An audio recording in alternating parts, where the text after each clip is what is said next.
The real life of Heath Ledger is far more human than those sordid stories could ever suggest.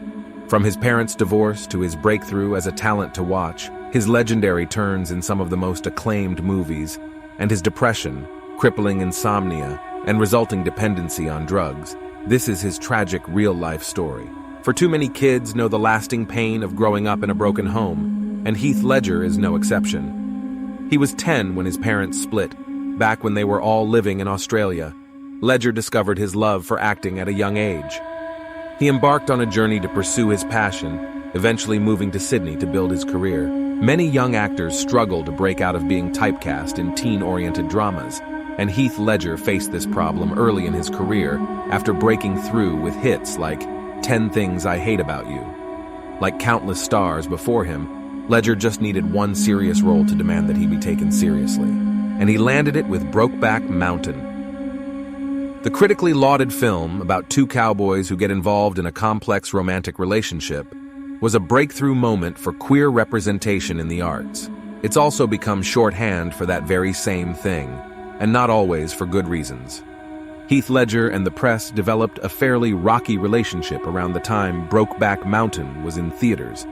A number of publications depicted him as petulant, aggressive, and rude, even going so far as to spread a story that he or a member of his entourage spat at a journalist in 2004. 2005 saw the release of Batman Begins, which further legitimized superhero movies as respectable cinema by taking the story of the title character seriously. Christopher Nolan's talented direction and singular artistic vision helped quite a bit too. Before the movie came out, there were plenty of Batman fans who had plenty to say, and laugh and rage, about when it was announced that Heath Ledger had been officially cast as the Joker for TheDarkKnight, the guy from Brokeback Mountain and all those teen-driven rom-coms, please. On paper, it did seem like a puzzling decision, and internet comment sections can be nothing if not vicious whenever they sniff out anything they don't like or trust. But of course, we all know how that turned out. Ledger's performance was one for the ages, giving fans the Joker performance that all others have been compared to ever since. The high quality of The Dark Knight, independent of Ledger's performance as the Joker, and his shocking death a few months before it was released, have elevated his part in the movie to a near mythical status. But the character wasn't as fun to play as it was to watch. Ledger told the New York Times in 2007, a year before the film's release, that it was physically and mentally taxing to play the Joker, who he described as a psychopathic, mass-murdering, schizophrenic clown with zero empathy. To prepare for the film, Ledger locked himself in a hotel room for weeks, working on potential voices and quirks for his character, and making delightfully unnerving contributions to the now legendary Joker diary he kept behind the scenes. As we know now, preparing for the role undoubtedly took a toll on Heath. It would add another tragic layer to his passing if it were true, but as his older sister later told Entertainment Weekly, Ledger was having fun. He wasn't depressed about the Joker.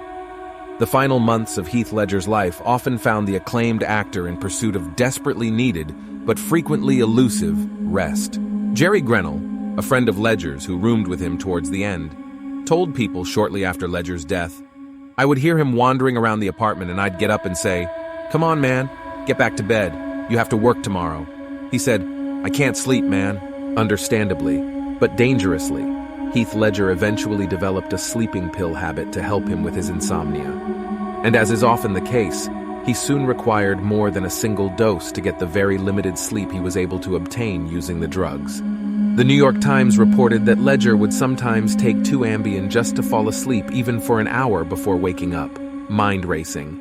When even that stopped having an effect, he began mixing drugs. Ledger was aware his habit was harming him. He said, "I gotta stop, it's not helping, I'm not well, it's making me feel more upset. It wasn't helping with the relationship issues, it wasn't helping with missing his kid, it wasn't helping his sleeping." And he knew that. You know how the story ends.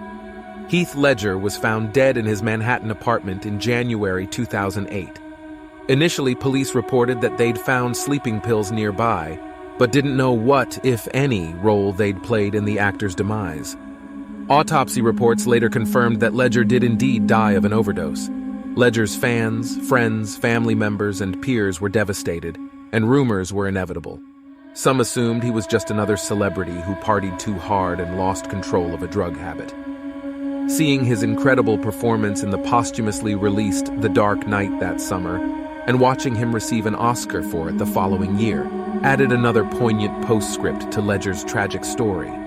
Even today, the shadow of Ledger's death and thoughts of what might have been continue to hang over every Dark Knight rewatch. But if anything, the lingering pain is a tribute to his immense talent. Despite his fame and success, he faced personal struggles and battles with mental health. His tragic passing serves as a wake-up call to destigmatize mental health issues and offer support to those in need. Ledger's life teaches us to be kinder, more empathetic, and to prioritize mental well-being in ourselves and others. His legacy reminds us that everyone, regardless of their external success, is human and deserving of love and support.